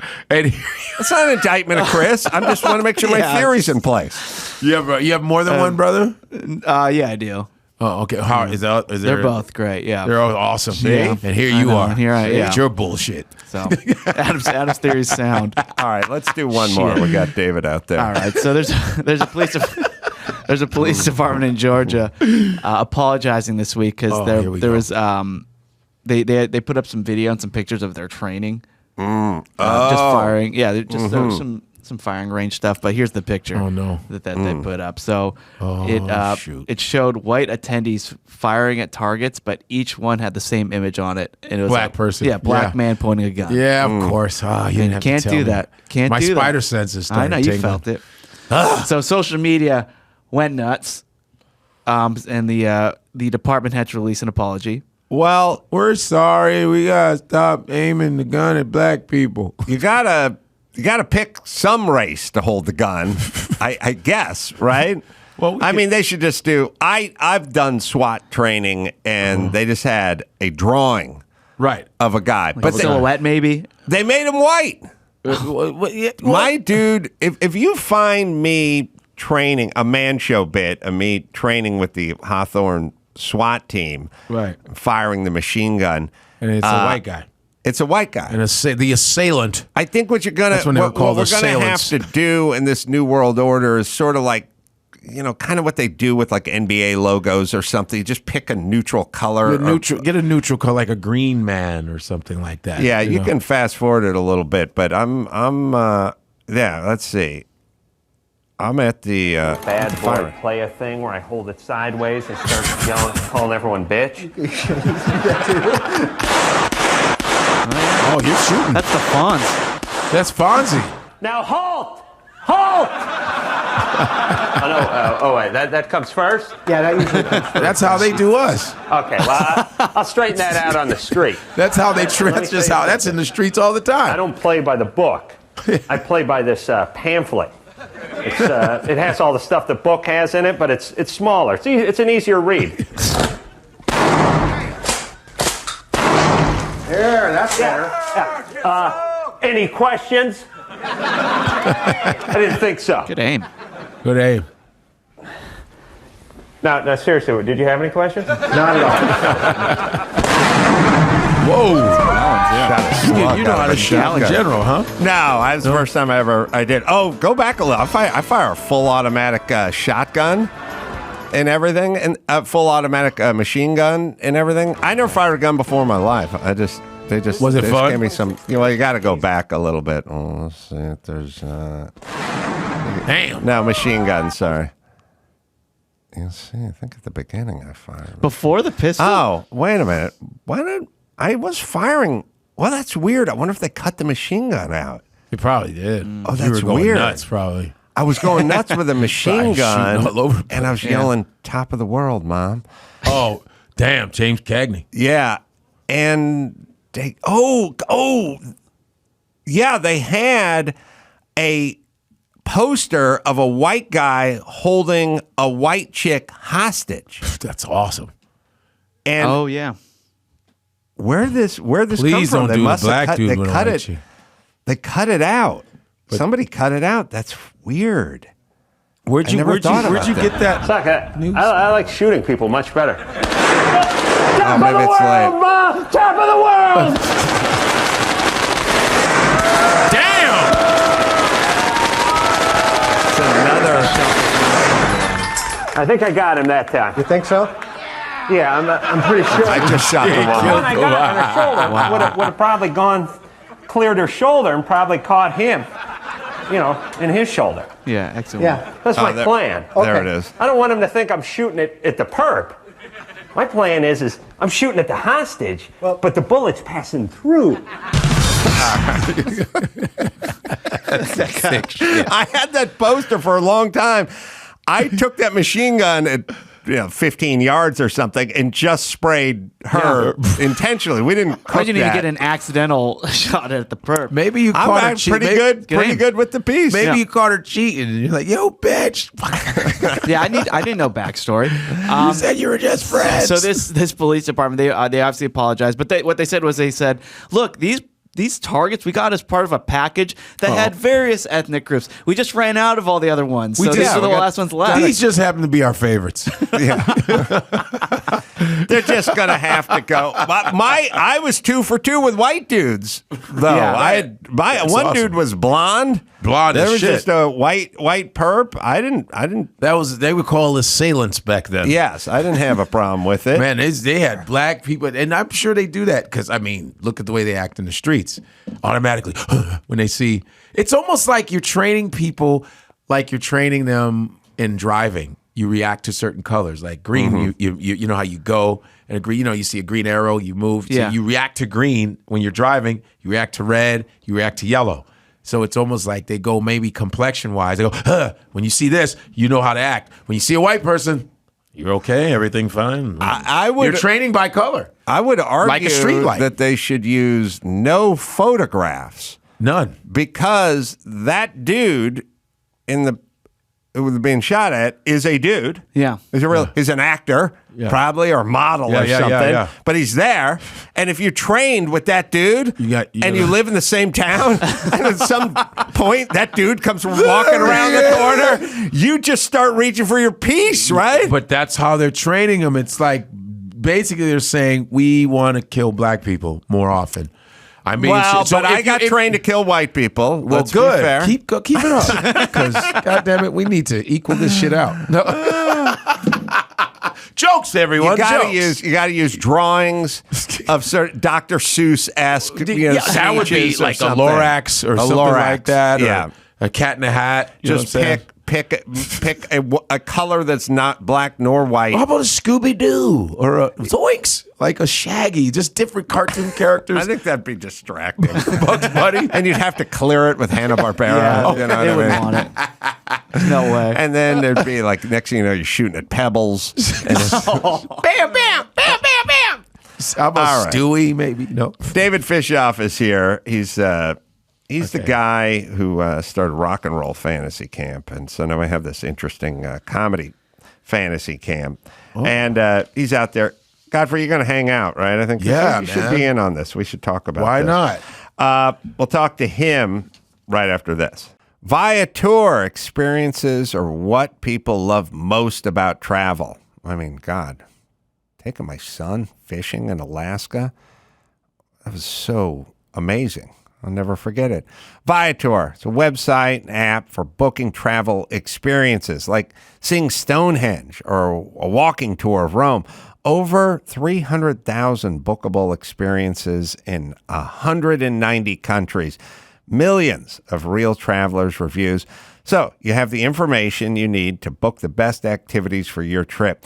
With Viator, there's always flexibility and support with free cancellation, payment options, and 24/7 service. So let's get out there and experience life, shall we? Download the Viator app now and use the code Viator10. Get 10% off your first booking. One app, over 300,000 experiences you'll never forget. Do more with Viator. David Fishof is here. He's the founder and CEO of the Rock and Roll Fantasy Camp, which will segue into the Comedy Fantasy Camp. But the Rock and Roll Fantasy Camp has been going on for how long? 25 years. 25 years. It's your brainchild. My brainchild. You know, I just did one to I wanted to get off the road. I'd done Ringo's tours for 15 years and the Monkees and just all these different things. And I just had to get off the road. How many times could I see Detroit? Now, I know you love it, but I can't take the road. How were the Monkees? Did they play their own instruments? Were they a good band at a certain point? Well, when I put them together in '86, I just signed 3 guys and I put a band behind them. And because I wanted to make sure I put a horn section behind them. Mickey can play drums, you know, but Peter plays guitar. But I needed a real good band behind them. But their music is just so fun, you know. Yes, we got to iconic. get them into the Rock and Roll Hall of Fame one day because They should. I'm a believer. Right, I'm a believer. In terms of Daydream Believer and the Last Train. Last Train to Last Clarkston. Train. They had a lot of, in terms of hits, like hits. Joan Jett sucks. Number one, I know we're all supposed to like Joan Jett. No, but she got one hit. I I love she love has one that. fucking hit. That's it. Crimson It's like and Clover a is remake. not That's bad. a remake. from Tommy James. And I Love Rock and Roll sucks. It's a fucking horrible shit, simpleton, nothing she looked so song. good in But she's it, got though. one fucking song, and she's in the Rock and Roll Hall of Fame. Now that's because she's a lesbian and a woman. Right. Let's She just was be hot honest. back then. This is what affirmative action has bought all you idiots. People questioning everybody's credentials. Like, should Kamala Harris be the vice president? No. Should Joan Jett be it? No. Yes. You fucked everything up She had with nice your hair. with your affirmative action. All right, but the Monkees should be in based should. on there's Hits. 7 hits that we all know. Right. And they've sold out stadiums and arenas, and they come Right. back every decade. The decade I had them was the Monkees were on MTV. Right. And they were bigger then than they were in the 60s. And we saw it at stadiums. So, and Mickey's you've the gotten- only one left, though. Mickey's the only one left. Yeah. Speaking of the Who, did you have Roger Daltrey? Yes, he's amazing. How do you get all these big names to do these? I got pictures, you know. No. So I think what happens is Roger, I went over to England to see Roger, and I tried to convince him to do a camp, and he kept saying, do a camp, the whole night. And I couldn't understand what he was talking about. He says, you should do the Thompson twins, and you should do the Village People. Because in England, the word camp is... Campy. Campy. Right. So he didn't understand what I was talking about. Then I said to him, if you had someone that you ever wanted to be with, and you wanted to jam with, or you wanted to play with or meet, who would that be? He says, Levon Helm of the band. Wow. He says, you get me Levon Helm, and I'll do your camp. And Wow. and Levon was a good friend of mine, so I said, I got it. And I called Levon, and here's a guy who wouldn't go to the Rock and Roll Hall of Fame because he hated Robbie Robertson, hated him. Levon did. Levon did, yeah. He felt that Robbie ripped him off and ripped off all the guys in the band. So he just didn't want to show up to the Rock and Roll Hall of Fame. But when I said come to camp and meet Roger, I'll be there for you, David. And he showed up. And Roger, I think when Roger came, I think what he saw was it reminded him what it was like when he first started. And then he kept saying more and more, and he kept saying, he said, when are these people performing? I said, they're going to do the bottom line. He says, I want to get on stage with them. I'm going to help them. And he stayed for 3 days. I asked him to stay for a few hours. He got so into it. And then he's been my biggest rabbi, I should say, because he always calls me, says, how this guy doing at the camp? And he really helped me a lot. Got me Brian Wilson. He got me Jeff Beck. And he really enjoyed it. And again, reminds him what it was like, and he loves to give back. Yeah, so now I know we're talking about comedy fantasy camp, but it's the same thing. To Absolutely. find people. There's enough people out there who want to do stand-up or wanted to do stand-up or thought they could do stand-up. And now they're gonna get the chance to hang out with a few people and know what they're talking about and they have a performance. And they don't have to play in a band, which is the problem people have. They're scared to come, to rock camp. It's the fear factor. Here they're afraid they're going to suck. But here I think that the response has been amazing. And I've told people, you don't have to perform. If you don't want to perform, don't perform. You're just going to learn from these people. You're going to learn from the writers. You're going to learn from these comics. And but a lot of them, my first call, guy is screaming on the phone.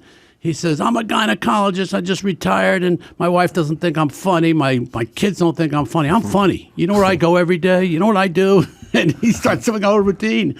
And I think, you're going to give a guy a chance like that. You're going to give a businessman called me, and he says, I'm single. I want to meet women. So I want a sense of humor. But it's not just stand-up, too. I mean, you're pitching shows. You're doing podcasting advice.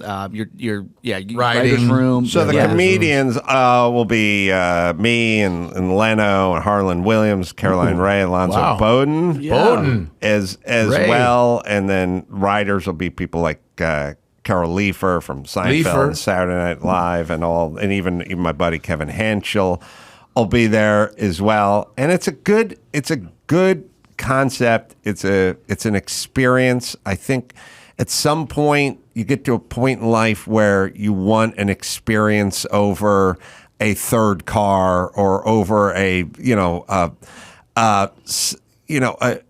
new accoutrement in your bedroom or something like that, but which these people all have anyways, kind of what I'm saying. Yeah, and you're going to want to learn and hear from the best in the business, and I think you can go to college for 4 years to Emerson. I always tell people they send their kids to Berkeley School of Music, for 4 years, and they come out and they're roadies, or they're running, they're working at radio stations.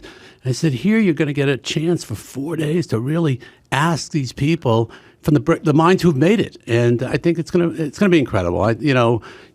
Listen, Tony Robbins says, you want to do something, immerse yourself for 4 days into it, and here you're going to be able to immerse yourself. I think it's going to be. I'm excited. I'm a wannabe. I can't play an instrument. I started in the Catskills. All I wanted to do was do stand up, and I've never been able to have that dream. So, what's that Cy Sims? He says, I'm the owner. What does he say? He says, I'm the worst customer, the best customer. I think this is exciting. Cy Sims? Sorry. Yeah, Cy Sims had a saying like, I'm the customer. Anyways, the question is... who's Cy Sims? Sorry. Cy Sims, New York. I'm sorry. He's a big clothing guy. Yeah, I'm not Jewish. Oh, okay. I'm from North Hollywood. We're not in the schmarta business. Not in the schmarta business. What part are you from, New York? The West Side, Manhattan. Upper West Side? Yeah, but now I live in L.A. I'm not coming back. I'm a Chicagoan, but I live in New York now still. Right. 20 years now. Right. Yeah, New York City. Godfrey, we already got a black guy, so don't worry about it. We're good. Alonzo. We got Alonzo. That's my buddy. He's like a little bigger and a little blacker. Yeah, he's a big ass dude. He goes. So, yeah, but you guys tell me. I just drove around with my son for an hour the other day. I was learning how to drive, but starts talking about college, and I'm like, go somewhere. Figure out what you want to do and show up. You know what I mean? It's like, well, go to college and take communications and stuff like that. And I'm like, there's a problem. The problem is it's me against the world, because I understand everyone who's successful just showed up somewhere. They showed up at a radio station. They showed up at a comedy club. They showed up at MTV. They showed up. They were interns. They were pages. And they physically just showed up, and X amount of years later, they had success. And nobody did I went to communicate, I was a communications major at Syracuse for 4 years. Even if you are, then you show up somewhere. I keep telling everyone, just show up, but we're still in weird college mode. I don't even know what college is. Like, your phone is college. Everything you want, every piece of information is in that device that's in your hand. But we're still in weird college mode, and I think it's more parents competing with each other than it is a reality for the kids. And also, and you guys went to college, I guess. Godfrey, did you go to college? Oh, University of Illinois. Can you I did a year. Can you tell me if this makes sense? I was saying to my son said, yeah, but don't you need like a college degree like for certain jobs and stuff? I said, just tell me you went to Amherst. And he said, you can lie? And I was like, I don't think anyone ever checks. I've read 1,000 resumes. Pick a college that's good, but a little off the beaten path. Right. Learn the name of one dorm. You know what I mean? And the pizza place that was nearby, just on the off chance that the fucking person says, oh, my wife went to Amherst. What dorm you stay in? Yeah. You need one dorm, one professor, and one pizza joint. You're good. And you just go Amherst, and then we're done. No one calls Amherst. Now, if you want to be a dentist, fine. We got to get a degree. But if you're just trying to get a gig over at Kimmel's place or something, hands on. Adam, I wanted to be a sports agent my whole life. In my freshman year, 20 years old, I meet Elliot Maddox, center fielder of the Yankees, and he needed an agent. I said, "Let me be your agent." I got him to be an agent. Then I picked up Phil Simms and Lou Piniella and Randy Myers, Vince Ferragamo. And once I never finished college. And, my mother complained, you have to go to college. And I said, you go to college, you can find a profession. Here I am making a lot of money representing ball players. Wow. Those are went big to college. names, too. Lou big Piniella? Names, yeah. One left to Lou was amazing, yeah. A lot of ball players. Ferragamo. You love the Rams, Hacksaw Reynolds and Freddie Dreyer, and I started as a sports agent. And I left college after 6 months, and my mother, she never made me live it. You got to go to college. And I made all my kids go to college, and because has anyone ever followed up? Like, I was literally saying, I've looked at 1,000 resumes. I used to hire a lot of people. I never. Whatever college they said they went to, I just went, all right. I didn't ask for a diploma. I never followed up. You never called the college. No. Was it a JUCO? I don't know. I need a full. No one will put that on their resume, though. No, you pick Amherst. Dr. Drew went there. He could probably coach you up a little bit. Yeah. Syracuse Lord is a good Jeff. Name. Yeah, Syracuse is a good name because all the TV and people went there, and a lot of announcers. But it's so big, no one's going to check Syracuse. Syracuse was a big communications school. You know how I know that? I spoke there with Dr. Drew a million years ago, and there's this auditorium of like 3,000 people, and we didn't know that Syracuse was a big communication school. And so at some point somebody brought something up, and Drew said, you don't have to waste your time with communication degrees and going to college and stuff like that. It's a waste of time. It's like a waste of money. Just go to a radio station. That's what we did or whatever. But he didn't know the whole audience was wasting their time and wasting their money, and that's why they were at Syracuse. So it was uncomfortable momentarily. I had to laugh. And also it's next to a graveyard. Does that make sense? Wait to say where your careers go, baby. Yeah. I went to Amherst. Show up. Yeah, good. Just show up. Just show up. Exactly. You can't even do preparation. Just show up, Show up. Right. That's the number one piece of advice. You could go to school for 4 years, spend a bunch of money, and then show up. Right. But I would also say, or you just leave high school and show up. Do you know how many people have a thought in their mind of a TV show, a comedy show, or a routine in their mind? They already know what they want to say. They just know how to say it. Right. So how does it technically work? You sign up. You sign up, and the dates are October 12th to 15th here in Los Angeles. We're sending you a survey asking you what you really want to learn so we can get an idea to program it. And but we have everyone, whether it's an agent, a manager. I mean, I think the biggest thing people want to know is how to pitch, pitch a show, pitch an idea. I didn't have an agent manager. And I pitched, Michael Thorne, head of Fox, an idea for a comedy on Rock and Roll Fantasy Camp, and he bought it. And he said, and we're developing now, and he wrote a script, and then the strike happened. But you just got to do it. I think you said it. You just got to do it, and how many times I've seen on Good Morning America the morning I saw a girl, they interviewed a girl, how did you get the song on Adele's latest record, or no, it was Celine Dion's record. She said, I tracked down the producer, I FedExed them my song, and they listened to it and they loved it, and then the next minute they said, do you have anything more? And she got 2 songs on it. So you just got to do it, and I think people, they think they have to go through so many different layers to get somewhere, and I'm hoping that we can pass that message through too. Sometimes you got to go through layers. They put you through it. Sometimes. A lot of times. A lot of times. But, I mean, but you, like you said, go for it. Like go for it. How do you pitch? Why not? Why not? How do you pitch? Make an idea. Listen, I saw Carolla in the bakery last week, Friday. She was Caroline Wright? Caroline Wright. Yeah.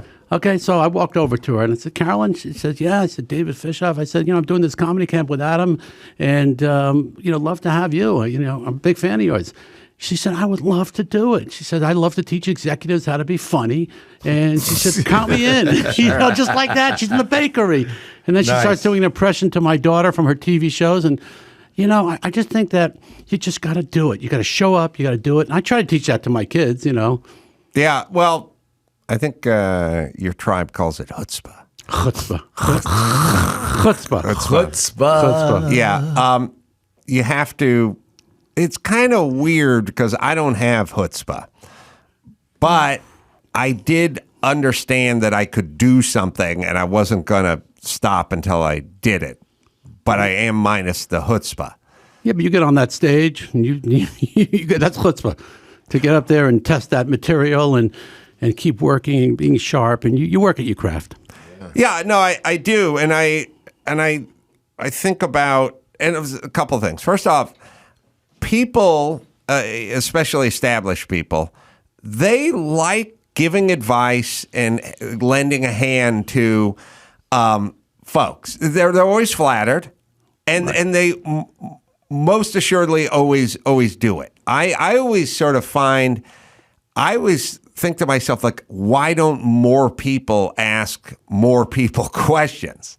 Like why aren't more people coming up to established people and going, how's this work? Sometimes they're not accessible too. Rock stars, they're assholes. In rock and roll, they're always out the door. You never can find them. The comedy club, they're sitting around there. Oh, yeah. But in rock and roll, now they run out. We run out when that first song is. We're running out. The minute that song's over, we're in the van going to the next city because we don't want to hit the traffic of coming out of the arenas. The country folks, they're different. They hang out in their buses. I hug my fans. I love my fans. They're so accessible. And but I think that's why rock and roll. But then once they start, over the years, they realize I've done everything. Now I want to give back. Hey, Jeff Beck, come on, the greatest guitar player in the world. And I turned to him and I said, why'd you do my camp? And he said, David, I've done everything. I just felt that it was my turn to give back. And he loved it. And Paul Stanley's been there 5 times and Roger Daltrey 8 times. And 8 times? Yeah, Joe Perry's come to camp 5 times. And Zach Wilder is going to do it now for 6th time. And he gets up there on stage and jams with people. I think they feel it. They feel like I'm giving back too, so that's why I'm excited about this, because I think that when they start to get the feeling that they're giving back and they're changing people's lives, and hey, I've done it. You beat the mountain. I mean, you climb the mountain.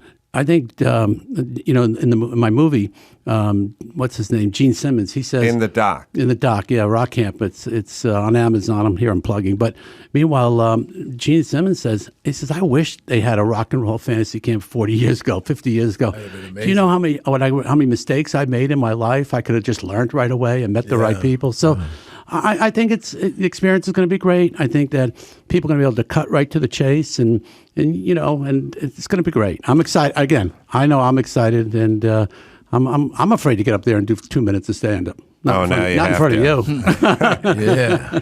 Well, and also really, once you have enough money and enough junk, What's left? all you're really that's left is sort of your memory with other people. You don't really, your memory leaves when you leave, but the person you mentored, the person who met you, the person you were kind to, the person you gave some sagely advice to, they always have that story in their head, and then they'll share it with everybody as well. And it's like the ball players. The ball player that's really nice to the kids. Right. The kids remember. Right. And my son went over to James Harden at this NBA summer league, and he was a jerk. He wouldn't sign an autograph. I'm too busy.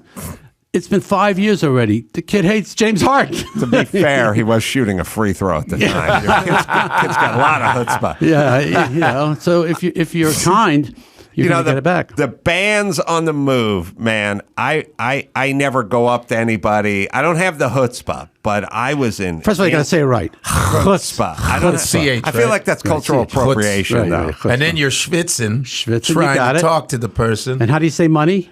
Money is Gelt. Gelt. It's a Gelt? Gelt. Shekels? Shekels is Israeli money, but Gelt is Okay. All right, you done with the Jew off? Yeah. Jew off. That's cool. I was in England. I was at the Goodwood Festival of Speed at Lord Goodwood's castle, and they always bring in a good act because it's a big black tie affair and everything. And they brought in Chrissy Hines, and I love the Pretenders, And I was like, I never go up to people, but when she's done, I'm going to slide right into that back kitchen area, whatever, and I'm going to say hi. I've interviewed her before because she'll know who I am once I introduce myself. Right. I just have to meet her. And this big outdoor tent and everything on this, stately manner and everything. And she did her last song, and she walked off stage and went through what I thought was like a little back area, like tent area or something. And I'm like, I got to make my move. And I literally just walked right behind her. I was 8 feet behind her. And she's walked right into a running town car where the door was already open and the shit was turned and pointed the direction of the downhill driveway. And she didn't get a drink of water. She didn't pause. She didn't stop. She didn't make a call. Damn. She walked off stage, did not break stride, right into the back of an SUV, door closed, gone. The pause is still going from the last song. Yeah, literally. That's all my years of touring. I had to be in that van before that last song. In the van before the... Yeah, no one's waiting for you. We're going. You'll pay to that. So the key is to always go to a rock show before and get in beforehand. Right, if you want to talk. You want to talk, Sound check, mic check. Sound check, mount check. Because they're doing nothing from sound check to to dinner and then to the gig. But a rock show, out of there. Because, you got to get to the next town. And to get out of these amphitheaters especially, they take an hour and a half to get out of there. So Right. Yeah. Who was the fastest to get out band you were with? Oh, I got to say Ringo Starr.